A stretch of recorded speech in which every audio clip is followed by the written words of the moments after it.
Bueno, bienvenidos a la quinta muestra de cine socioambiental que organiza el Festival Internacional de Cine de Guadalajara y también el Museo de Ciencias Ambientales del Centro Cultural Universitario. El objetivo de la muestra de cine socioambiental es justamente crear espacios de diálogo, de discusión, de crítica sobre la realidad socioambiental. Y si se fijan, no estamos hablando de ecología solamente, de hecho empezamos con la palabra social, porque finalmente, como animales sociales que somos, los seres humanos, el Homo sapiens, nuestra interacción con la naturaleza se media solamente a través de la organización social, a través de las reglas, a través de las leyes, pero también a través de la fe, de la cosmovisión, de la ética, de la moral que una sociedad construye para sí misma como parte de la cultura. Entonces ya lo que antes se hablaba como problemas ecológicos o problemas ambientales, ahora en realidad vemos que es mucho más que eso, y que un mismo número de personas viviendo en un mismo territorio puede destruir el lugar donde vive o puede sostener el lugar donde vive. Entonces no es solamente el aspecto relacionado con cuántas personas hay en un país o hay en un planeta. Tiene que ver cómo están organizadas esas personas, y eso es lo que estamos tratando de investigar y de explorar a través de la muestra de cine socioambiental. Yo soy Eduardo Santana y soy el coordinador del Museo de Ciencias Ambientales y el coordinador de la muestra de cine socioambiental. Entonces, si empezamos por mi derecha. Bueno, en el Tehuan Jacayula, y en español mi nombre es J. Trinidad Chema Guzmán. Soy de la comunidad indígena de Tuxpan y San Sebastián, del norte de aquí de Jalisco. Hola, yo soy Andrés Solórzano, el director de foto de esta película. Hola, soy Hernán Vilches, el director de la película. Mi nombre es Carlos Chávez, de la Asociación Jalisciense de Apoyo a los Grupos Indígenas. Bueno, estábamos esperando una persona más que parece que tuvo un contratiempo, Agustín del Castillo, reportero, especialista en biodiversidad, medio ambiente y justicia social, que por alguna razón no ha podido llegar. Esperemos que llegue cuando empiece la discusión. Entonces, con esto nosotros nos vamos a bajar y a sentar en algún lado, y bajamos nuestras sillas, ¿no?, para podernos sentar, y qué bueno que no hay asientos, y podemos empezar la película. Planteamos que se empiece en relación a lo que viene a ser el documental en sí, y que nos explique, por favor, primero Hernán y después José Andrés, ¿en qué etapa está el documental? ¿Qué implicó ese acompañamiento que vimos? Y entonces ya abrimos para lo que viene a ser preguntas y comentarios del público. Bueno, este documental estamos pensando terminarlo entre mayo y junio de este año. Por un lado, es un documental independiente que lo realizamos solo dos personas, José Andrés y yo, que realmente lo iniciamos, como hice al principio, avance en otro proyecto, y los ancianos de San Andrés nos pidieron, porque ellos sentían que por el tema de Viricuta y la gente en general de la zona de ahí de la sierra nos decía que estaba en peligro su cultura, estaba en peligro el peyote, el jicuri, tradiciones, sus ancestros y el planeta. Y entonces de ahí que nos encomendamos a esta tarea sin ningún tipo de apoyo, claro, de sonido tampoco, sin ningún tipo de apoyo, pero con bastante esfuerzo y con ayuda de gente que nos fuimos cruzando en el camino, que bueno, nos fue guiando en cómo llegar a conocer más un poco de esta problemática y poder acompañar a una familia, la de José Luis Ramírez, en la peregrinación, que fue un momento muy fuerte, donde realmente uno que no es parte de esa cultura siente el poder que hay en ese lugar y la fuerza de esta tradición que está viva, y que la verdad que fue un honor que nos dejen participar, porque fue un momento muy especial, que uno ya no es el mismo después de vivir algo así, a pesar de que no termina de entender. Bueno, la idea es mostrar la parte etnográfica, que acá vemos bastante, pero también mostrar este conflicto, este debate que se abre con el problema por Wirikuta, con las mineras. Hay varios actores, algunos presentes, y creo que aparte no hace falta ser del pueblo wixárika para darse cuenta de que el mundo está en un momento bastante complicado, y que gracias a gente como ellos nos ponen de manifiesto aquí en México, en Latinoamérica, en todo el planeta, que algo tenemos que cambiar, porque nos estamos comiendo nuestras propias entrañas de alguna manera. Entonces, nada, es un poquito el espíritu que nos guió para hacer este documental. Una pregunta, Hernán, antes de pasársela aquí a José Andrés. ¿Por qué se llama huicholes si el propio pueblo no se llama a sí mismo huicholes? Bueno, un poco es lo que dice Clemente al principio del video. Los de afuera nos llaman huicholes. La mayor parte de la gente que no los conoce, pero sabe algo de ellos, los escucha nombrar como huicholes. Gracias a este conflicto, gracias a la mina, hay que decirlo, y a todos estos problemas, se está abriendo esta cultura, y podemos ahora saber que se llama pueblo wixárika. Un poco este documental va a eso, a contar desde adentro qué significa esta cultura, porque también hay mucho mito con respecto al peyote. Hay mucha gente que se tiene traída hacia el Real de 14 o hacia los huicholes, desde libros de Castaneda, donde confundía a este pueblo con los yaquis, y bueno, hacía una ensalada de todo esto, pero movilizó mucha gente y de repente ayudó a abrir un poco de conciencia acerca de que los pueblos indígenas no son gente pobre. Los pueblos indígenas eran los habitantes originarios de estas tierras, y tienen conexiones y sistemas sociales de miles de años, que vale la pena respetarlos, conocerlos y aprender de ellos mucho, como también ellos pueden aprender de nosotros. Cada pueblo tiene su riqueza, y creo que, bueno, eso cuando terminemos el documental lo van a ver. Clemente estudia derechos humanos en Guadalajara, por eso empieza así como empieza, porque él está estudiando acá y al mismo tiempo se está preparando como violinista, que es muy importante. Entonces están los dos mundos, esa interculturalidad que tanto nos enriquece. Si no, nos quedamos encerrados en nosotros mismos, y eso es muy triste. Pues sí, creo que es importante recuperar lo que dijo Hernán sobre que este producto audiovisual para mí busca compartir este mensaje, y es como llamar a la acción de alguna manera, ¿no? En la actualidad, ya lo dijo bien Vilches, que es argentina, ¿vieron?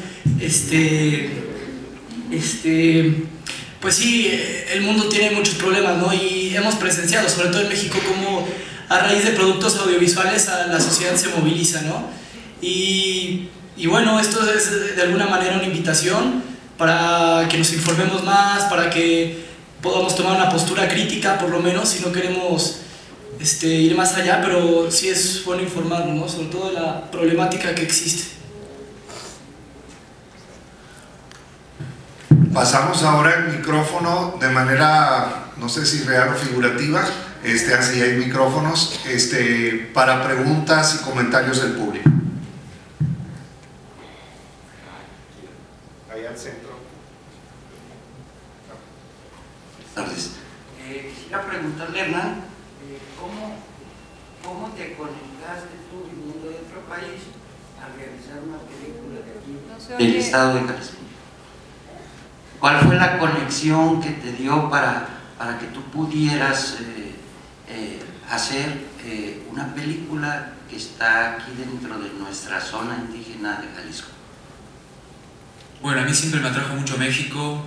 Me parece que México es un lugar clave en el mundo porque mantiene, bueno, todos sabemos las grandes civilizaciones que hubo aquí y la gente se admira de eso, pero están vivas.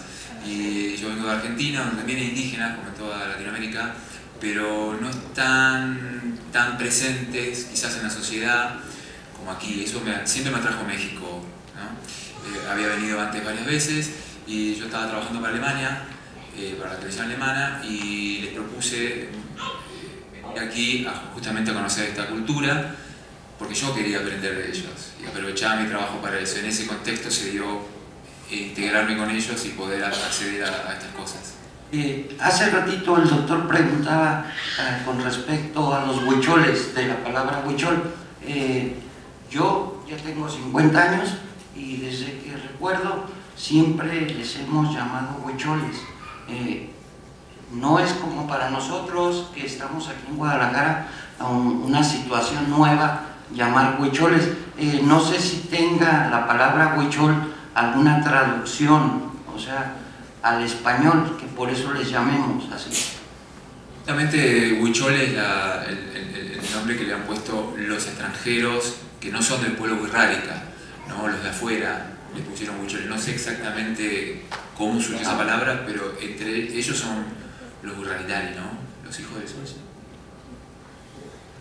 Huichol es una palabra como en Argentina, por ejemplo, hay una comunidad que es la Com, y todos lo conocemos por tobas. ¿Y de dónde viene la palabra toba? De otra. Los guaraníes respectivamente le decían frente ancha, toba quiere decir frente ancha, como jodiendo, ¿no? Y todos le decimos tobas, y eso se ofende, no soy toba, soy com. Es como que a un mexicano le digan a un argentino, no sé, no. Gracias.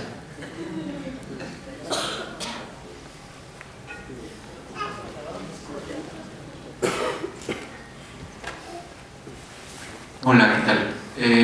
Primero, felicidades por el avance y vamos a estar esperando el documental completo. Mencionabas ahorita que uno de los principales objetivos es informar y estar a conocer la cultura wixárika. Yo sé, a lo mejor es un poco, me estoy adelantando un poco, pero ¿qué planes tienen para hacer promoción del documental o del avance fuera de México? Porque, bueno, yo vivo en Canadá y mucha gente en Canadá ni se entera que mineras, que de seguro las 22, algunas o casi todas son canadienses, no saben lo que están haciendo aquí. Entonces, ¿qué planes tienen fuera de México? Repito, a lo mejor me adelanto mucho, pero digo, sería bueno saber más o menos qué idea tienen, ¿no?, para hacer promoción fuera del país. Bueno, la verdad que este avance lo presentamos aquí a pedido del doctor Eduardo Santana. Nosotros no teníamos pensado hacer un avance para promocionar, nosotros teníamos pensado lanzar la película cuando esté terminada. Se da también, por un lado, como es una producción independiente, cuesta mucho, o sea, todo lo financiamos nosotros. Yo tengo que viajar desde Argentina, José Andrés deja de trabajar, o sea, además de eso, el conflicto está abierto, como después puede explicarlo aquí el señor Chávez. Pero además de eso, bueno, nuestra idea es ayudar en este problema, que es un momento clave para esta cultura, y creo que también aprovechar para que todos aprendamos un poco más sobre estas culturas indígenas. En cuanto al tema promocional, lo vamos a presentar en cuanto festival haya y nos lo acepten. Vamos a intentar venderlo a todas las televisoras de todo el mundo. ¿Qué te puedo decir? La idea es que lo vea todo el mundo, posible, la mayor cantidad de audiencia posible. Creemos que vale la pena y va a estar bueno y nada, nos tenemos mucho entusiasmo. Después lo que ocurra con eso, nos han invitado a Nueva York, nos han invitado a Los Ángeles, nos han invitado a Berlín, nos han invitado de Londres, de Francia, porque de España también, porque hay mucha gente que está vinculada, quizás no directamente, pero sí sentimentalmente con esta cultura, porque es una cultura muy emblemática.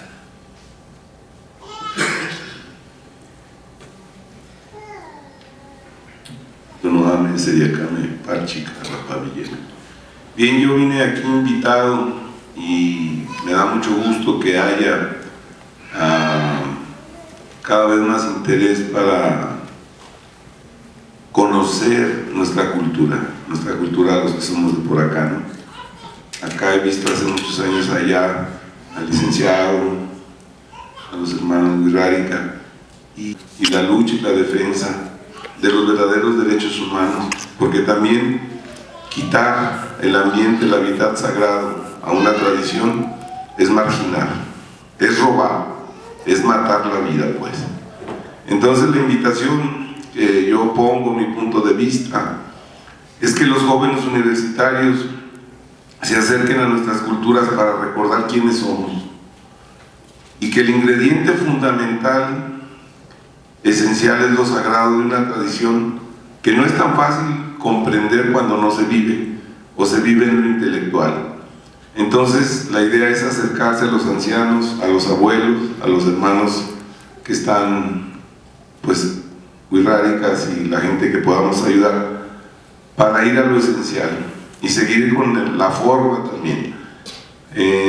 Lo sagrado de nuestras culturas, mexica, etcétera, Wixárika, Sei, etcétera, es un componente esencial dentro de nosotros y nuestras relaciones. Y cuando se vive, uno comprende que más allá de la forma, lo sagrado no tiene precio. El verdadero indio no se vende, indioses. Entonces, pues es sensibilizarnos a vivir la experiencia, en el viaje a Wirikuta, que sea plática y que sea práctica, en los temazcales, en las ceremonias, y estar unidos como los dedos de la mano, porque vamos a ganar, porque ni aun los presidentes pueden con el Dios. A mí me duele que un presidente como el que está saliendo, que más vale que se revaya que se revenga, se haya vestido de huichol, de Wixárika mejor dicho, y que haya prometido públicamente, con el poder de la palabra presidencial, proteger lo que nunca comprendió. Vale más la sabiduría ancestral que el dinero y que la plata, y es un motivo de reflexión que personas de otros países, que son bienvenidas, vengan a estudiar lo que por derecho también nos corresponde y que es para todo el mundo. Bueno, esa es mi aportación. Adelante, guerreritos, y aquí estamos.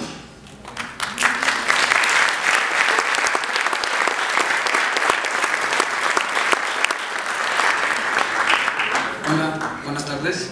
A mí me gustaría preguntar si se tiene planeado por el documental incrementar un poco la parte del conflicto directo que hay, especialmente cómo se otorgaron las concesiones, todo este asunto que creo que es muy importante que la gente esté enterada por si quiere participar en la defensa.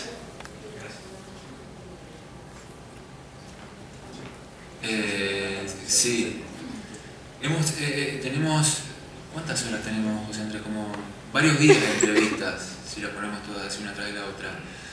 Es un trabajo muy delicado, cómo nos expresamos y cómo ponemos información, porque por un lado intentamos ser objetivos, luego hablábamos con el doctor Santana, pero no podemos evitar tener un corazón y tener nuestra posición de alguna manera tomada, por algo iniciamos este trabajo. Obviamente que la parte etnográfica va de la mano del conflicto y se van a analizar todas las cuestiones técnicas, históricas, las visitas a las Naciones Unidas, la reunión del 6 de febrero,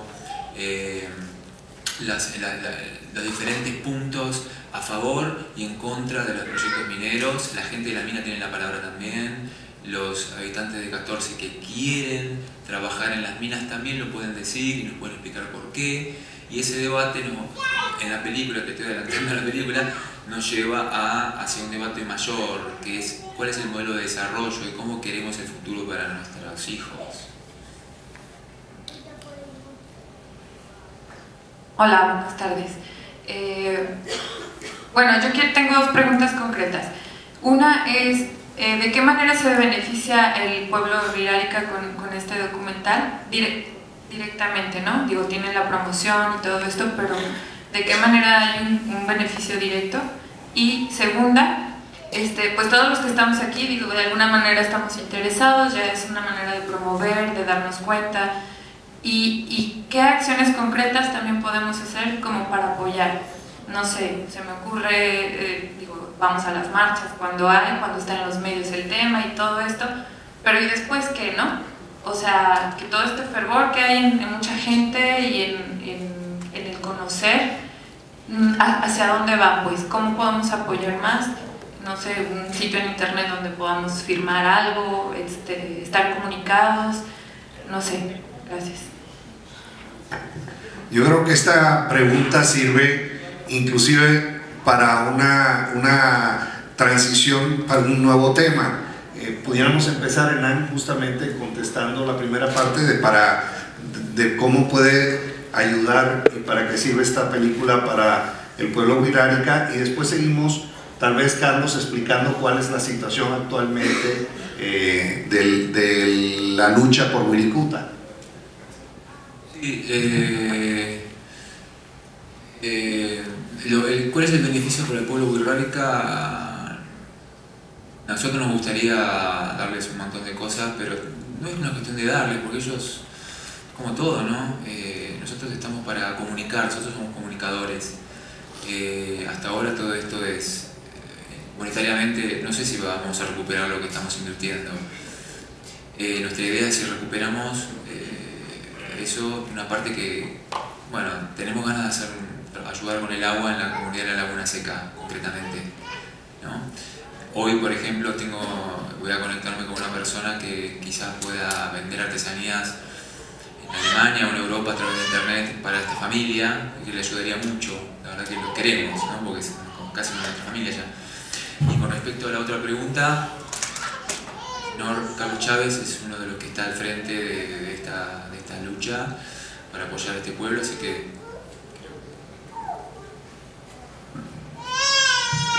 bueno, yo creo que es muy bueno, o sea, me da mucho gusto ver tan lleno el auditorio. Eso pues, indica que hay inquietud, muchísima juventud presente, entonces, bueno, eso da mucho gusto. Yo creo que una de las cosas que tiene este asunto de Wirikuta y la minería, yo así lo he sentido, es que llama a otras líneas del asunto, como comentaba Hernán. En realidad tenemos que preguntarnos realmente el modelo de sociedad, el modelo de desarrollo que seguimos, pues a dónde nos lleva y qué tanto podemos aportar en el momento histórico que nos toca vivir a las generaciones por venir, a las generaciones presentes en el mundo hoy, qué desde lo que estamos estudiando, qué desde lo que es nuestra profesión podemos aportar. Yo creo que abrir los ojos bien grandes, abrir la mente mucho y tomar la responsabilidad del mundo que finalmente está hoy en nuestras manos. Mis abuelos ya se fueron, nietos o mis bisnietos todavía no tienen esas responsabilidades. Hoy nos toca a nosotros. Entonces, Wirikuta es un lugar sagrado, donde el pueblo wixárika reza, danza, ayuna por la vida de todos. Desde siempre ellos dicen: yo estoy cuidando el mundo. Así lo conciben ellos, ¿no? Lo que están haciendo, lo que están tejiendo, la forma en que se mueven durante todo el ceremonial, es porque presienten y huyen de fuerzas, de energías, de mensajes, de símbolos que existen en el mundo y que como cultura durante siglos han puesto mucha atención colectiva, ¿no? Nosotros provenimos de una cultura que ha puesto atención y creatividad en un sentido de la percepción. Yo creo que el pueblo wixárika y otros pueblos indígenas del mundo han puesto atención en otros aspectos que todos los seres humanos también podemos acceder o sentir o poner atención, ¿no? Porque el gallo canta a las 3 de la mañana y luego después a las 5 de la mañana. Pareciera que fuera una locura, pero no, todos los gallos se ponen locos y empiezan a cantar a cierta hora. Entonces, bueno, a mí lo que me decían es que hay una razón, algo pasa en la noche que hace que los gallos canten. Y lo que te hace es que te hacen sentir qué es lo que pasa en el ambiente a la hora que esto ocurre. ¿Para qué sirve eso? ¿No? ¿De qué sirve llegar en la madrugada a un manantial y sentir el agua tierna, el agua de la madrugada? Que todavía no está el sol, que están cobrando las energías de la noche sobre esa agua, que es un agua con una energía especial. Cuando te dicen, no, por aquí no ha pasado la persona porque ya me lo hubiera dicho la piedra, estamos parados. Entonces dices, bueno, estos saberes, porque realmente resulta que sí encuentra uno causas y efectos comprensibles de repente para la fineza o torpeza con la que uno percibe, pero sí, durante siglos han podido desarrollar partes que nosotros no hemos desarrollado. Y entonces llegan a conclusiones muy interesantes, ¿no? En donde dicen, bueno, el mundo, las flores, las lagartijas, todos tenemos derechos, todos tenemos derecho, todo es sagrado. Y empiezan a caminar por el mundo en una visión en donde somos exactamente igual, parte de un equilibrio y un sistema de energías que rota, gira, se entrevera, forma figuras, desaparecen, vuelven a formar otras figuras, vuelven a desaparecer, un sistema sagrado de vida que finalmente produce vida. Y en medio de eso ellos discurren en su conciencia y en su águila, o se ponen en el pecho águilas de 2 cabezas. Son formas de cosmovisión, ¿no? Formas de ver el mundo, en donde no estamos los hombres en el centro, no es homocéntrica, realmente menos todavía egocéntrica. ¿A dónde nos está llevando observar el mundo como si el hombre fuera lo único? Escuchaba el otro día un doctor en Derecho, es que los animales no tienen derechos, ni las piedras ni los árboles tienen derechos. El poseedor, el tenedor de los derechos, somos los seres humanos. Y toda la estructura de derecho se funde en eso. Y hay otros pueblos, en Bolivia ya se está hablando de los derechos de la madre tierra, ¿no? Y ellos dicen, no, pues sí, es que claro, o sea, un águila o un perrito X tienen derechos. O sea, ¿dónde podríamos construir? ¿Qué tipo de pensamiento civilizatorio, complejidad civilizatoria podríamos arribar? Entonces cuando ellos dicen Virikuta, en Virikuta están las velas de la vida, y de Virikuta depende la vida en el mundo, la vida toda en el mundo, no puede uno menos que tener que respetar esto. Y entonces tú dices, bueno, que la necesidad que tenemos de metal ¿se vale para todo? ¿O de la circulación de la riqueza, especulación financiera, de la que todos somos un poco partícipes, ¿no? Conscientemente, en puestos directivos o en puestos subordinados, pero estamos participando en un sistema extremadamente depredador? ¿Hasta qué punto realmente debemos de avanzar hacia esto, ¿no?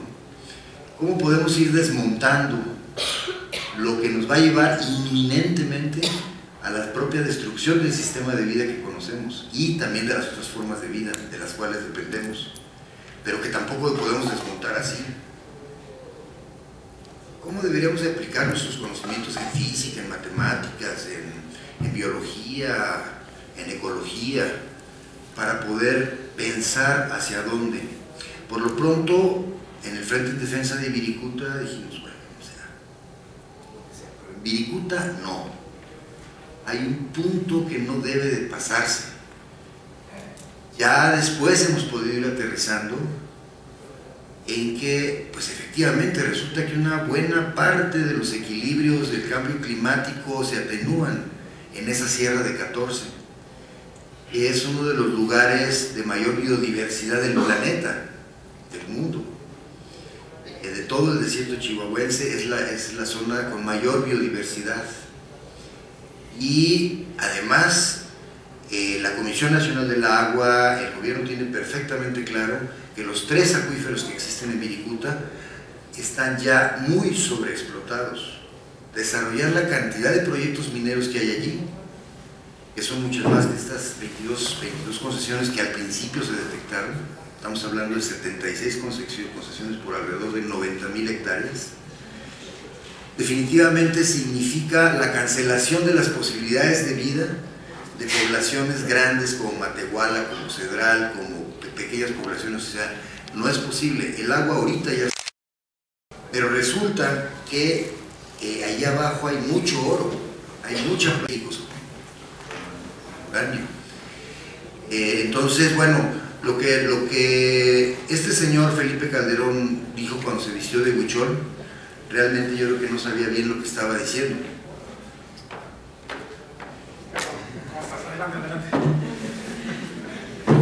No sabía bien lo que estaba diciendo. O sea, en realidad tenemos en este momento encima a la Cámara Nacional de la Industria Minera, a la Embajada del Canadá presionando a la Presidencia de la República, a la Secretaría de Economía y los economistas formados allí solamente para pensar en valores accionarios, en Producto Interno Bruto, etc. Pero también ahorita hay un debate muy fuerte. Hacia el final del gobierno de Felipe Calderón este debate se creció hasta el máximo, se estiró hacia el máximo, porque resulta que en los últimos días de su mandato el hombre decide que le va a dar la protección a Viricuta y lanza un proyecto para decretarla como reserva de la biosfera. Entonces, en ese momento salieron del closet todo el mundo. La cantidad de políticos locales muy involucrados con los intereses que están en juego ya con la cantidad de empresas mineras transnacionales fuertísimas que quieren entrar allí a sacar todo. Algunos de esos proyectos en más de 50,000 hectáreas con explotación a cielo abierto, o sea, la destrucción completa de Viricuta, con un valor accionario altísimo, ¿verdad? Están millones y millones de dólares que quieren ir a sacar de allí. Y bueno, pues el presidente decide que lo va a hacer, el presidente Calderón. Entonces resulta que ahí al interior del gobierno también se polariza y teníamos a gente de la Comisión Nacional de Áreas Naturales Protegidas o de la Semarnat desarrollando los argumentos al máximo para decir que tenía que protegerse y que no se podía permitir la minería y que era una especie de genocidio dar la autorización de la minería en la zona, porque eso es. Pero al mismo tiempo, en el mismo gobierno, bajo la misma presidencia, teníamos a la directora general de Minas diciendo que prohibir la minería en Viricuta sería un precedente fatal, no solamente para México, sino para el mundo.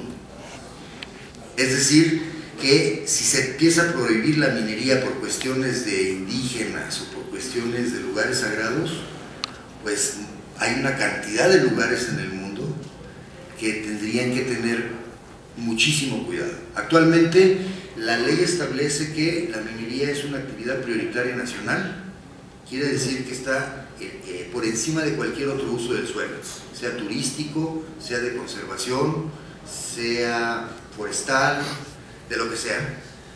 La ley está hecha para favorecer al 100 a la industria minera. Entonces tenemos en la mesa dos extremos de fundamentación y de argumentación contundentes. Por un lado, desarrollar los proyectos mineros en la zona significa un genocidio para la zona, significa la destrucción realmente de una gran cultura, que Chema nos podría explicar por qué es tan importante, porque ellos dicen que si se acaba Viricuta, se acaba como pueblo. Una cultura y un lugar que están considerados como patrimonio de la humanidad, UNESCO, o sea, realmente con un altísimo valor, pero además con un altísimo valor biológico. Pero también por el otro lado tenemos desertados al máximo estudios geomagnéticos que te dicen es que aquí hay tantas toneladas de oro, hay uranio, hay plata, hay esto y esto, y sería una riqueza que se desperdiciaría. Y los pobladores de la zona, que realmente no tienen información ni de una cosa ni de otra, solamente tienen su gran pobreza, porque realmente los pobladores de la zona encuentras una pobreza extrema, y ellos dicen, pues yo quiero trabajar, yo lo que quiero es poderle llevar la tortilla a mi familia. Muchos de ellos dicen que venga la minería. Hay un video donde una señora dice, pues mira, mi esposo se le cayó el techo encima y murió, mi hijo también cayó una viga y perdió una pierna, pero es que no hay otra cosa, que venga la minería, de algo nos vamos a morir. Pero no tienen toda la información, no tienen el derecho a decidir, sabiendo perfectamente nosotros que existen alternativas para que ahí pudiera darse una regeneración ambiental, que pudiera establecerse el respeto a esta cultura y a este entorno de biodiversidad y de ecología. Ellos no lo tienen, ¿no? Lo único que tienen es su gran pobreza y gente que les grita una cosa, que les grita la otra, pero como si no existiera la posibilidad de que se concientizaran. Entonces lo que está solicitando el pueblo birrárica, lo que está planteando ahora en una segunda carta urgente, una primera carta urgente al presidente Calderón en 2011, en mayo de 2011, y ahora se acaba de entregar una segunda carta urgente por parte del pueblo birrárica, donde se establece, entre una de las cosas importantes es la protección a Wirikuta, pero con pleno respeto a los derechos humanos y territoriales de los habitantes, nuestros hermanos con los que han convivido durante siglos. Y además una campaña de información veraz entre toda la población de cuáles son las consecuencias de la minería y qué alternativas hay. ¿De qué es una obligación del gobierno? Lo es. Las bases de derecho están establecidas de que por qué el gobierno ha sido omiso en proteger los derechos humanos a la salud, los derechos humanos a un medio ambiente sano, los derechos humanos a la espiritualidad y la cultura. Esto debe de prevalecer por encima de la generación de estas riquezas, ¿no? Que son las que predominan. Entonces, como dice Hernán, ¿cuál es el valor de la biodiversidad frente a cuando hay petróleo o cuando hay uranio? Y además, nosotros ¿qué papel podemos jugar?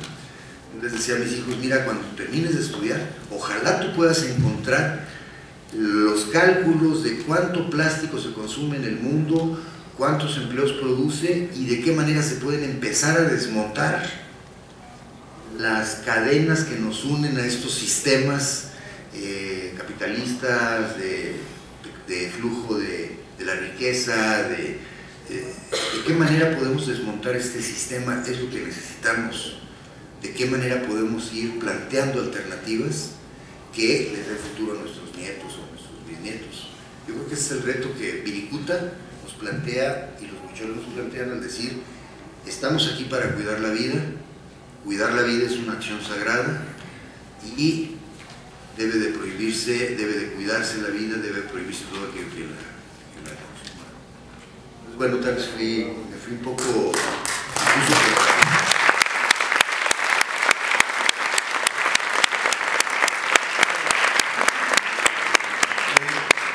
Entonces también tomo la oportunidad de esta transición justamente para que Chema nos hable de dos cosas. Hubo justamente una pregunta de por qué es importante Wirikuta y otra también tu opinión sobre el documental y una pregunta que cómo puede este documental apoyar al pueblo birrárica, y anuncio que se sumó aquí al grupo Agustín del Castillo, que reportero especialista en derechos humanos y biodiversidad. Sí, bueno, lo que pasa, o sea, yo me quedé, o sea, bueno, yendo al documental, ¿no? O sea, es algo pues, que está, pues, o sea, no puedo por dónde empezar, ¿no? Porque como bien lo decían algunos que intervienen en el documento, decían que pues, Wirikuta es un todo, ¿no? Pues entonces para nosotros necesitaríamos, porque nuestros nuestros ancestros, nuestros cantadores o chamanes, como le entiendan, ellos para poder hablar duran pues, toda la noche y todo el día cantando, ¿no? Entonces, pues para decirlo, todo lo que significa para nosotros, en unos 10-15 minutos, pues no es nada, ¿no? Entonces, para eso, respetando pues al trabajo que hizo aquí el compañero, pues para mí, o sea, está bien acerca de cómo nosotros, los compañeros que son de San Andrés, son otro pueblo, de donde yo vengo es otro pueblito, bueno, así nos catalogamos allá porque son pueblos, son 3 pueblos grandes que es San Andrés Comiata, Santa Catarina y San Sebastián y Tuxpan. Son pueblos con diferentes, o sea, somos wixárikas, pero pues en cuestiones, cómo nos manejamos diferente, o sea, tenemos diferente manejo en cuestiones organizativas, ¿no? Entonces, con el respeto de ese pueblo, pues lo digo que pues, está bien, ¿no? Porque pues, o sea, es algo que nos favorece para que ustedes, aunque no, es muy difícil que nos entiendan, reconozco que porque es otra forma de vida acerca de ustedes a la de nosotros, o sea, el sentimiento es diferente porque nosotros no miramos un documento, no decimos que pues aquí está escrito así, así tenemos que hacerlo, sino que a nosotros a lo que nos mandan son los grandes, o sea, los sabios, o sea, qué debemos de hacer, o qué hay que hacer, o por qué están sucediendo las cosas, ¿no? Entonces, por ese lado, yo, pues, respetando, como lo acabo de decir, aquí el documental, pues está bien. Y por otro lado, en cuanto a la lucha que hemos llevado durante casi 2 años, o sea, nos formamos las autoridades agrarias tradicionales de nuestros pueblos, de los que les estoy mencionando, que es en el estado de Jalisco, para poder, como comentaba Chávez, ¿no?, darle al documento al presidente, ya que públicamente, como lo vimos, nos había comprometido, pues él había dicho a viva voz que pues, él iba a proteger, pero pues, nos dimos cuenta que pues, había concesiones en nuestros lugares. También tenemos concesiones que el gobierno mismo ha dado, ¿no? Entonces, pues en todas partes al mismo tiempo nos han metido esos problemas, ¿no? El mismo gobierno. Por eso, ahorita pues, en eso estamos, por eso yo digo que pues, estamos en pie de lucha, o sea, no puedo cómo darles a entender que pues, nos ayuden a difundir, o sea, nuestras costumbres, que nosotros hemos sido un poco así, vamos a decir, muy cerrados, ¿no?, a dar. Si fuéramos así, a lo mejor como lo hacen otras religiones, ¿no?, si anduviéramos calle por calle diciéndoles que sí, está bueno. Pero la verdad que nosotros no vemos eso, porque pues, eso nos limita a nosotros, porque no es un juego, no estamos jugando, ni mucho menos. Pero tampoco no quiero decir de que es un interés, de que nosotros queremos hacernos héroes, no, simplemente que nos respeten nosotros, a nuestras costumbres, a nuestras tradiciones, que gracias a nuestros antepasados nos dejaron, ¿no? Eso es todo mi intervención.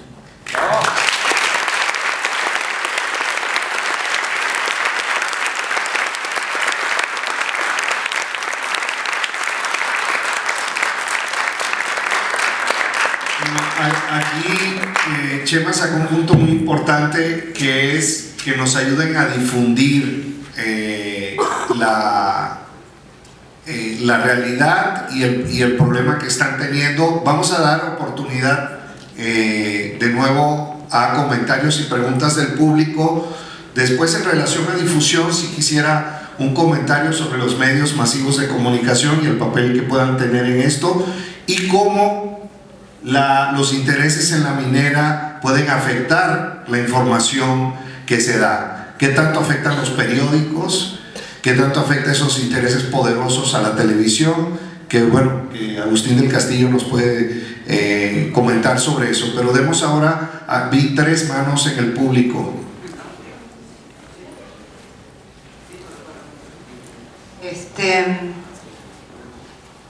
Felicidades, Hernán, creo que tu trabajo va muy bien.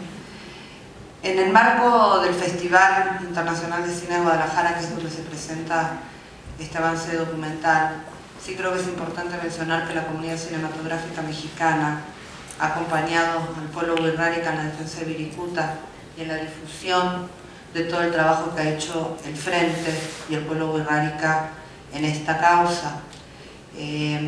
Creo que si bien, por supuesto, los realizadores tienen una óptica, tienen una manera de contar, finalmente, digo, bueno, Hernán es argentino, no es el único realizador extranjero que ha trabajado en torno al pueblo wixárika. Digo, la cinematografía mexicana viene trabajando hace mucho, produciendo documentales y materiales, no solo etnográficos, pero sí estos 2 años la comunidad cinematográfica ha venido apoyando esta lucha y es una manera de hacer difusión, ¿no?, por la causa, y finalmente pues siempre va a haber distintas miradas, pero siempre van con un mismo fin, que es la defensa de Wirikuta y es el respeto a los derechos humanos y a los derechos indígenas. Entonces, finalmente, en los últimos 2 años, tanto en el Festival de Guadalajara como en el Festival de Morelia, como en el Festival de Guanajuato, Wirikuta ha estado siempre presente, ¿no? Entonces creo que esto es importante. Y también, independientemente, la pregunta es una pregunta recurrente, que es qué se va a hacer con los recursos que a lo mejor se obtienen de algunos de estos documentales en la participación de festivales.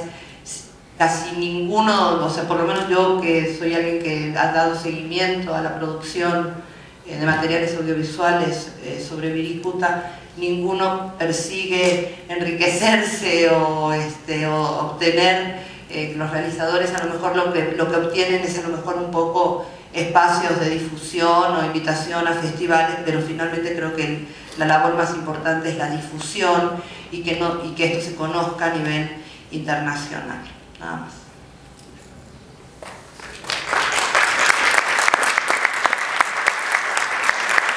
Bueno, buenas noches a todos. Primero que nada, pues quiero felicitar a todo el equipo porque, bueno, obviamente la gran mayoría de aquí somos mexicanos y es muy raro que veamos este tipo de iniciativas en México. O sea, pues, siento orgullo que haya personas las que crearon el Frente, las que crearon la película y todos los que están detrás de todo esto. Esa es la primera, felicidades a todos ustedes. O sea, es un orgullo contar con personas como ustedes aquí en México y también para las personas extranjeras.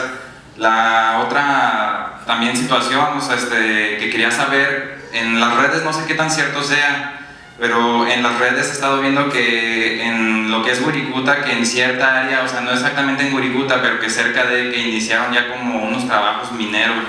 No sé qué tan cierto sea. Y también la otra situación que les quería comentar, aprovechando, no sé si ya han pensado en promover esto en las universidades. Simplemente aquí en CUSEA somos una población de más de 12,000 alumnos y pues no sé, la mayoría de las personas que están aquí, muchos es la primera vez que se dan cuenta de esta problemática. Casi nadie sabía y casi nadie sabe de lo que está sucediendo. Como dicen ustedes, dándole difusión a esto, he buscado yo también darle difusión, pero casi nadie sabe, y no sé, yo pienso que es una buena forma, sobre todo porque se nos está dando una educación pues en los centros universitarios.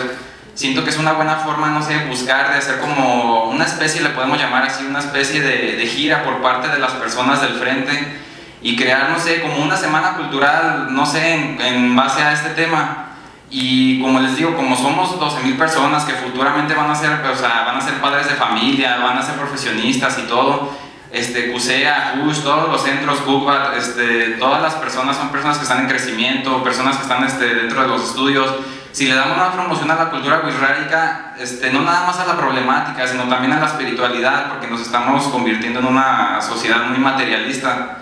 Darle una promoción, o sea, meter eso, como nos comentaba usted, o sea, el lado espiritual y también el lado legal o lo que está sucediendo en Wirikuta. Y yo siento que sería una buena forma de darle promoción e incrementar, porque se va a empezar a forjar una cadena y no sé, hablar con los rectores o con la Universidad de Guadalajara y crear una semana cultural en la que por las mañanas, y también dar la oportunidad para que tengan oportunidad para las conferencias a los alumnos de la tarde-noche, hacer conferencias, transmitir documentales, los distintos documentales que ya existen. No, o sea, no sé, llevar a gente wixárika que explique algo de su simbología, sus creencias, su espiritualidad, etcétera. Pues, o sea, puede ser un sinfín de actividades las que se pueden hacer. No sé si ya lo han pensado, pero sería como un consejo. Y bueno, la pregunta, volviendo al otro que quería saber, es si ya inició una especie de trabajo, aunque sea pequeño, pero eso es lo que vi en las redes. No sé qué tan cierto sea, no sé quién me pueda responder eso. Bueno, sí. Hay trabajos exploratorios. Ahorita toda la actividad minera afortunadamente está detenida. Bueno, una está detenida por un juicio que interpuso la presidenta de la comunidad de Chema, es un amparo que fue muy bueno porque finalmente se le concedió al pueblo wixárika el derecho a suspender la actividad minera respecto de una de las empresas, que es la que va más adelantada, digamos, formalmente hablando. Pero hay otras mineras, canadienses por cierto, que están actuando como que no hay leyes, entonces ya hicieron socavones, ya están haciendo cuestiones exploratorias, cuando tienen que hacer manifestaciones de impacto ambiental, porque a la hora que haces una exploración profunda, ¿verdad?, un barreno, vas a afectar las venas de los sistemas hidráulicos en la zona. Entonces ahorita precisamente aquí traemos un aviso de cómo una de las primeras cosas que estamos planteando el presidente Peña Nieto y su gente, su gabinete, es que ya hay motivos suficientes para la cancelación de concesiones de Revolution Resources, que es esta compañía que está actuando de esta manera, por lo menos en su zona de concesión está ocurriendo esto, y si realmente van a aplicar la ley, ahorita es un momento de aplicarla, ¿no? Se acaba de entregar el recurso en la Ciudad de México para que empiecen estas cancelaciones, porque se ve que lo quieren hacer a fuerzas, ¿no? Como que no piensan tomar en cuenta mucho la ley, pero pues bueno, ahí estamos nosotros, toda la gente y el Frente en Defensa de Wirikuta, todos los que nos hemos unido a esto, para que no vuelva a pasar lo que pasó, por ejemplo, en Cerro San Pedro, donde ganaron amparos,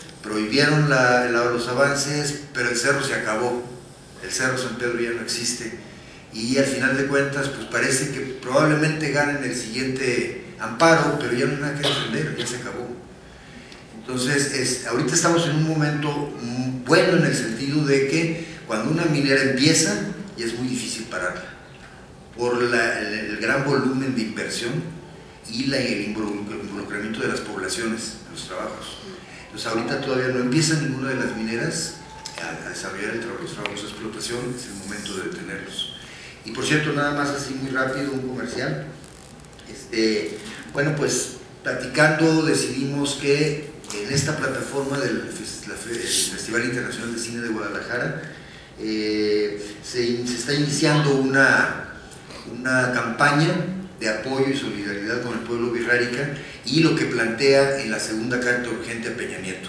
Lo que decida Peña Nieto y su gobierno va a ser muy definitorio, como les decía, están todos los elementos, pero igual le da chueco o igual podemos presionarlo entre la sociedad, los científicos, los académicos, etcétera, para que resulte demasiado pesado destruir Wirikuta, como le escribieron a fines del 2011, 3 premios Nobel y 150 artistas de muchos países le escribieron al presidente Calderón, dice: no pase usted a la historia como quien destruyó Wirikuta. Es muy grande sobre el asunto y bueno, estamos iniciando. Aquí traigo, el que guste puede pasar a firmar. La primera firma no está aquí todavía porque la mandó la autorización por correo.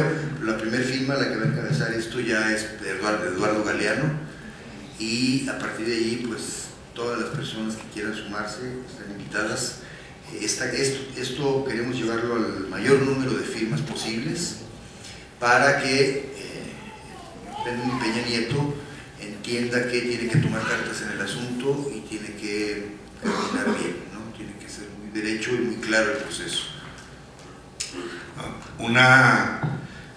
Bueno, ya se adelantó tantito Carlos, efectivamente ese era el comentario para qué pueden hacer, aunque ahora les parezca insignificante, es que justamente en este evento empieza el movimiento de apoyo a la carta, la segunda carta urgente que manda el pueblo wixárika al presidente Peña Nieto. La primera firma dicha por correo electrónico es de Eduardo Galeano, con él es con quien ustedes van a estar, va a estar sin firmar ese primer documento, van a estar afuera para los que gusten firmar, y la segunda firma también por correo electrónico, no en físico, pero la vamos a buscar, es justamente de Iván Trujillo, el director del Festival Internacional de Cine de Guadalajara, que trató pero no pudo estar aquí a esta hora por conflictos. Entonces, bueno, pues son dos personas, yo creo que es un anuncio significativo, y con eso quiero pasarle la pregunta que hice a Agustín del Castillo, que un poco nos diga, hay una fuerza muy fuerte en lo que mencionaba Carlos, de un movimiento de desinformación por las mineras y de lo que viene a ser una compra, vamos a decir, de apoyos, donde de pronto autoridades municipales son también empleados de las mineras, y en un contexto de pobreza donde se necesita empleo y donde no hay la información adecuada, es difícil que la población tome las decisiones, inclusive las que más le convienen, y ese es un elemento fundamental de la democracia, que tengamos la mejor información posible para ejercer nuestros derechos y tomar decisiones. Entonces, ¿qué tan posible es la pregunta, de que los medios de información también se vean influenciados y comprados por los intereses de la minera, y que de pronto documentales y reportajes, tanto en la prensa escrita como en el radio como en la televisión, de pronto no saquen toda la realidad o la complejidad del daño ecológico y el daño social y el elemento espiritual que implica Wirikuta? Esa sería la pregunta, con los años de experiencia que tienes, inclusive que te han amenazado por lo que has escrito. Buenas noches, me disculpo, tenía que haber estado más temprano, pero esta ciudad es terrible a ciertas horas para circular por ella. No sé si me escuchan bien. Bueno, yo creo que los medios de comunicación, como parte de la sociedad mexicana, están expuestos a lo mismo que están expuestos, pues ahora sí que los que se dedican a todas las profesiones, en términos de las tentaciones del poder, la tentación del dinero, hay muchas cosas a las cuales están expuestos. Los medios de comunicación viven un tiempo de crisis, no solamente en México, sino a nivel mundial, justamente con el cambio que trajo Internet y que revolucionó mucho el modelo de negocios que era la prensa tradicional, los periódicos de grandes tirajes. Esto ha hecho dificultosa la labor de los periódicos, porque creo que la sociedad, en México en particular, pero en muchas partes del mundo, no tiene conciencia clara de la importancia de contar con una prensa libre, justamente de compromisos, que tenga capacidades para generar información profesional, información abierta, incluyente, que permita justamente que los lectores tengan posibilidades de conocer los datos reales de las cosas. Creo que este es el gran dilema. En ese sentido, creo que el riesgo existe, siempre ha existido. Además, México tiene muy reciente su transformación democrática, por decirlo de algún modo, imperfecta, y quizás habría signos de regresión últimamente con esta debacle electoral que vivieron los partidos que no establecieron el viejo régimen de control que era el PRI. Creo que estamos en el ensayo ahorita de cómo va a ser este nuevo gobierno a nivel federal y a nivel de los estados, pero yo no descartaría estas tentaciones de los funcionarios públicos a utilizar los presupuestos para presionar, para premiar al que se sujeta a su discurso, para castigar al que no lo haga, o sea, usando el recurso público como un medio para afianzar su propio modelo de poder. Esto creo que es un asunto que habrá que vigilarlo y discutirlo a lo largo de estos años que se nos vienen otra vez de o bien modernización o bien restauración, no lo sabemos todavía, o seguramente una mezcla de ambos. Lo que yo creo en el caso de Wirikuta es que se mezcla un poquito el juego de los intereses con un problema que es un poquito más complejo, que sería un problema de ignorancia, que alguien ha dicho que es más invencible la ignorancia que el dolo, porque la ignorancia no tiene remedio más que informarse. El dolo muchas veces es cuestión de una negociación. En ese sentido creo que hace falta que la sociedad mexicana en general esté mejor informada de lo que está pasando en el caso de Wirikuta y en el caso de todo lo que está ocurriendo con los pueblos indígenas de este país. Me queda clarísimo que la batalla ideológica en las universidades se tiene ganada. En las universidades las adhesiones son importantes a favor de los proyectos alternativos, como sería pues el respeto a otras formas de civilización o de cultura que son los pueblos indígenas. Hay un público sensibilizado, un público más informado, un público que ante el cual tiene mucha legitimidad de este tipo de debates. Pero creo que habría que convertirlo esto en un tema de debate general de toda la sociedad. Ahí es donde yo tengo mis dudas y creo que esa es una misión de los medios, y cuando hablo de los medios me refiero tanto a los medios formales, profesionales, como los medios alternativos. Yo creo que para mucha gente hay muchos misterios en torno al tema de Wirikuta.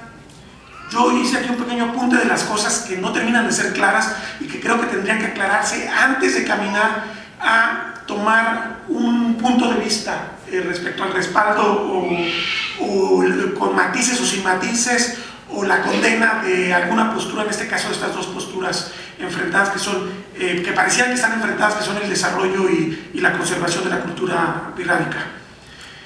Por un lado, si bien los proyectos de conservación a nivel nacional han sido muy exitosos, México sabemos perfectamente conserva una buena parte de las formas de vida planetaria. Es importante lo que se ha hecho en los últimos 20 años sobre todo, pero mucho más tiempo atrás empezó el esfuerzo respecto a conservar los ecosistemas más valiosos, lugares donde, por cierto, los dueños ancestrales son, en términos generales, los pueblos indígenas o bien las comunidades campesinas. Me parece que esto es un aspecto positivo de la conservación que no se puede descartar, pero otro aspecto que no es tan claro, en el cual se haya tenido un triunfo contundente, es en generar modelos económicos de desarrollo para las comunidades, generar incluso una comunión entre el tema de conservación y el tema de lo que plantean las propias comunidades originarias para sus territorios. Creo que esto es un asunto que está pendiente. Vemos muchos casos donde es exitoso, por ejemplo, detener la deforestación,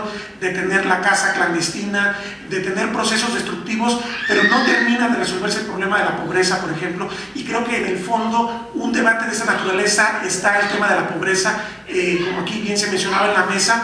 Mientras haya gente que no tiene garantizado llevar sus 3 comidas diarias a su mesa, siempre habrá posibilidades de que sean carne de cañón de cualquier proyecto que les promete el cielo y las estrellas y les promete sacarlos de la marginación y que no sea pues tenerse que desplazar. Una situación que ocurre mucho con los habitantes del desierto es que en buena medida se han tenido que desplazar a Estados Unidos. Esa ha sido su realidad.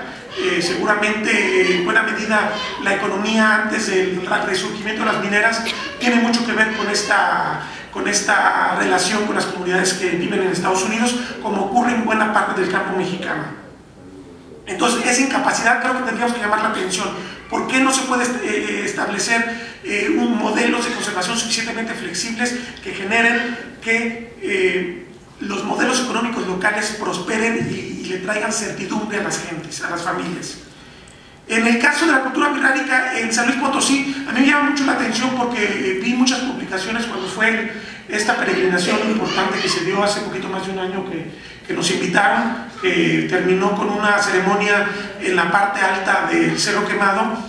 Y bueno, uno lo que escucha en las calles de Real de 14, aparte de que hay gente muy sensibilizada y muy informada, también mucha gente que desconoce incluso las cosas más elementales de la cultura birrárica. Históricamente pues los han visto como personas que llegan por el desierto, suben a la montaña, pero no ha habido un involucramiento.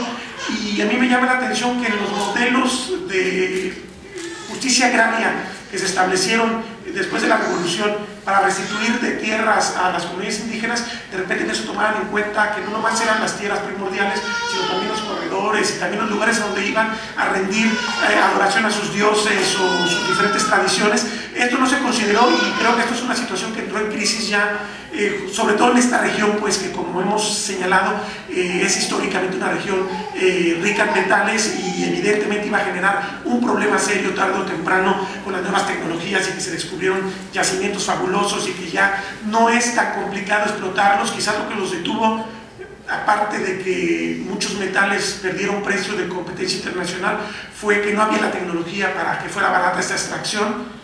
Y creo que esto, la tecnología termina alcanzando y dando un giro a una situación que había permanecido de algún modo dormida y que nunca se previó.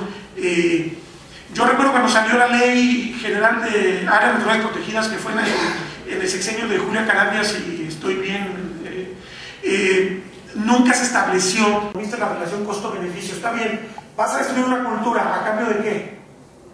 Y aquí no es nada clara. Decir que son empleos es lo más ambiguo, es lo que siempre ha vendido los megaproyectos: empleos mal pagados en una época de empleos mal pagados, empleos sin seguridad social. Entonces creo que este es otro tema también que requiere una respuesta urgente, una respuesta con datos duros.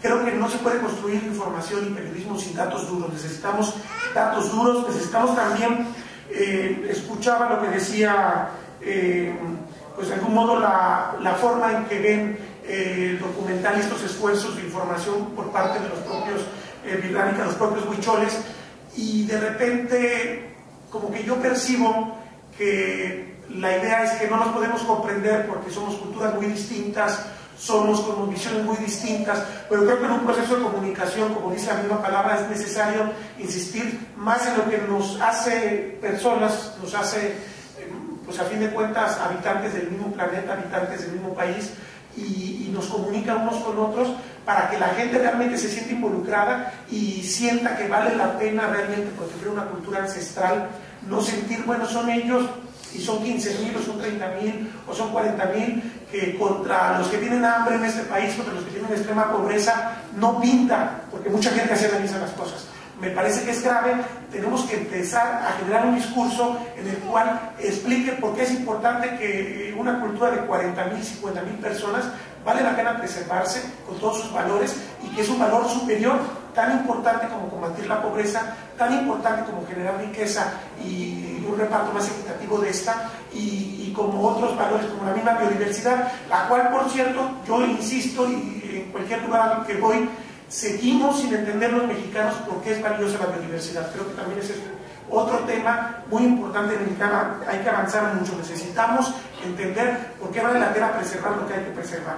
Finalmente, pues como decía Eduardo, me parece esencial, y decía Carlos, hay tiempos reales, pero hay tiempos legales. Y sí, se pueden obtener triunfos en los juzgados y en la Suprema Corte de Justicia, pero probablemente estos lleguen tarde si no se empalma, si no se aprende a equiparar lo que es urgente con lo necesario, y sobre todo la realidad con todo lo que es el símbolo, pues, que la sociedad tiene.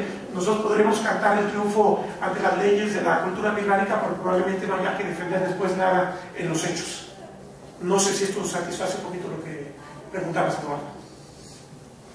Con ese comentario, ya son las 8 de la noche, debemos llegar al término. Quiero terminar básicamente dejándole la palabra a tanto Chema como también Cristian. ¿Hay otro comentario acá? Entonces, a los dos compañeros que están aquí del pueblo birránica, con eso cerraríamos la sesión.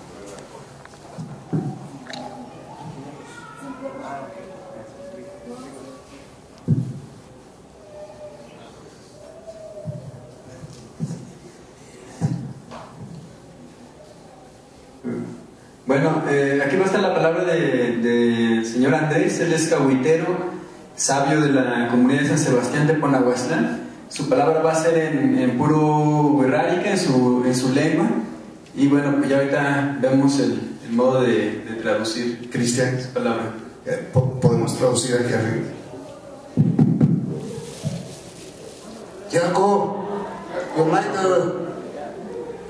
Ocaral, Ocare, o que se teoría de Guama, nada de Tarata, de Taporata, o y Taca, Macañerte, viene más llamar, ya te gana, voy de puta.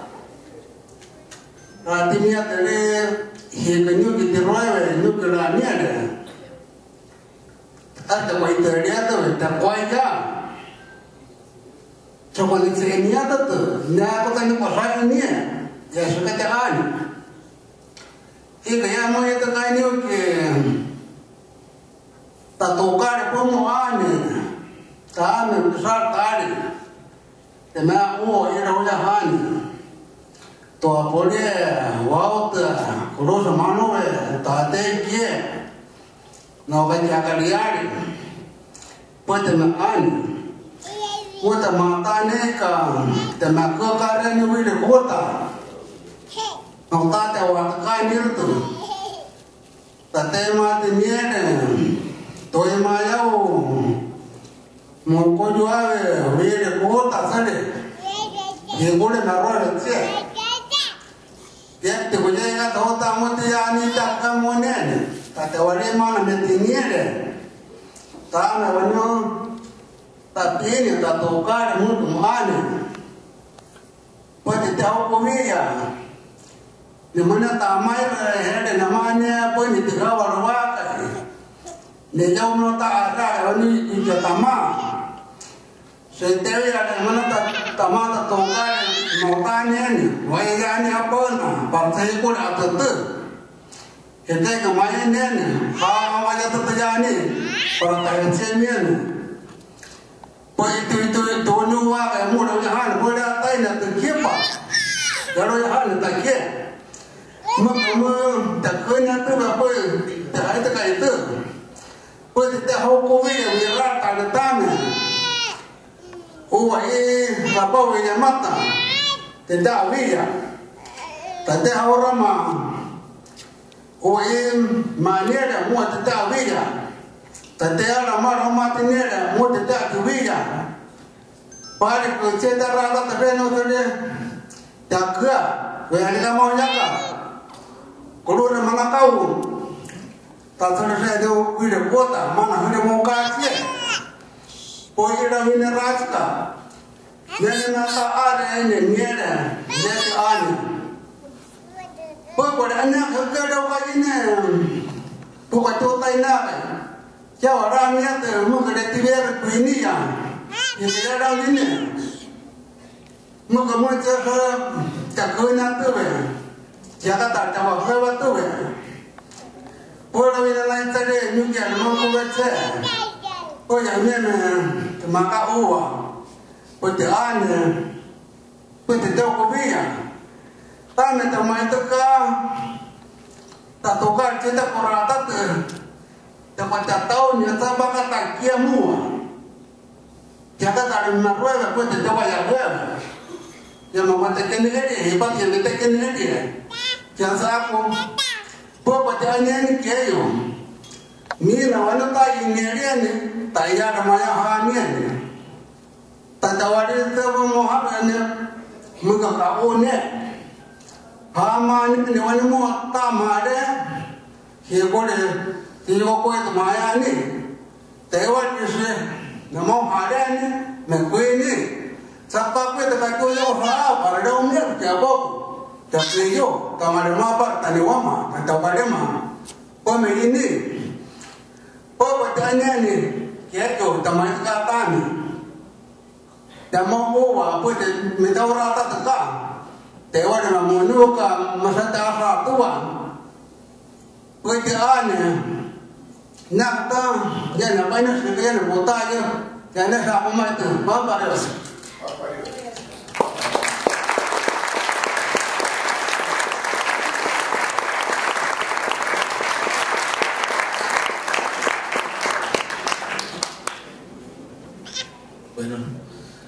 Bueno, voy a traducir un poco de lo que les comentaba el Señor. Pues antes que nada digo buenas tardes a todos. Yo no les entiendo ni ustedes me entienden, pero a lo que soy yo, pues desde que muy pequeñito vivió mi papá y ellos caminaban el trayecto para ir a Wirikuta caminando, duraban un mes y medio caminando con ida y vuelta, pero en ese entonces pues no había ese tipo de amenaza, pero desde pues, hace poco que surgió eso, y pues él dice que si quitan el oro, si sacan el oro, van a quitar el corazón del Wirrárica. También comenta de que él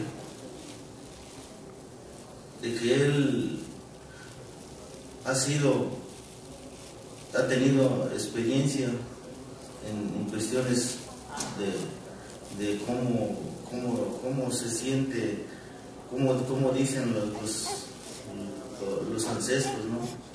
Entonces, de antemano pues les agradece a todos los presentes que se interesen también a presenciar, a conocer un poco, aunque pues como él dice, pues no, él no puede decir así a viva voz para comentarles lo que dicen los dioses, lo que pues a través de nosotros que pues, les comentamos que lo que él platicaba más o menos de lo que dijo el Señor.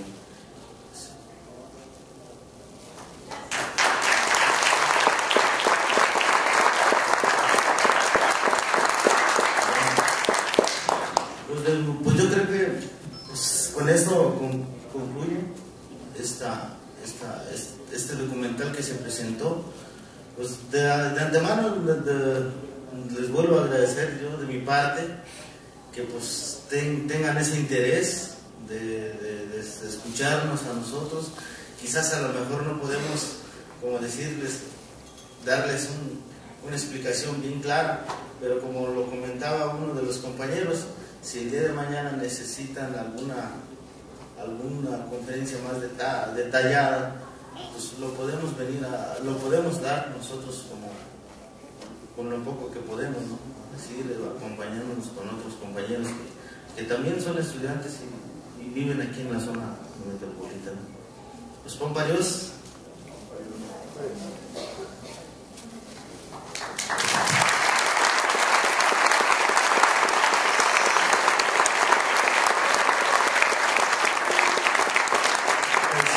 con esto concluimos el día de hoy.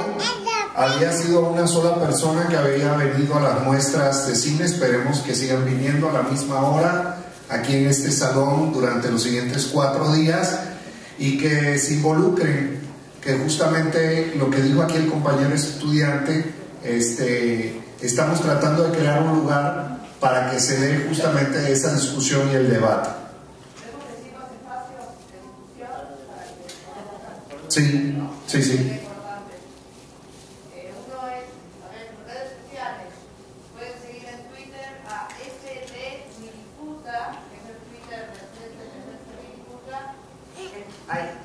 FD Wirikuta en Twitter, luego el sitio del frente es www.frenteendefensadewirikuta.org.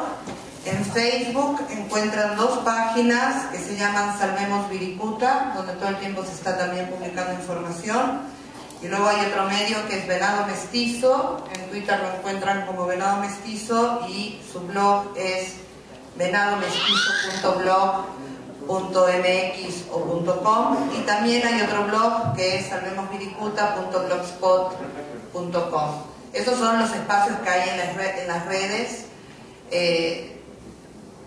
De todas maneras, por más que todavía hay muchísima gente que no se ha enterado, o sea, sí creo que se ha hecho un trabajo importante en términos de difusión, donde vuelvo a repetir, personas dedicadas a los medios audiovisuales y a la música han ayudado a la difusión, ¿no?, de esta problemática. Entonces, bueno, se les invita a todos en las universidades por lo menos a replicar lo que se va produciendo y los mensajes que se van dando, y en esos espacios van a encontrar por lo menos toda la información más objetiva sobre la causa.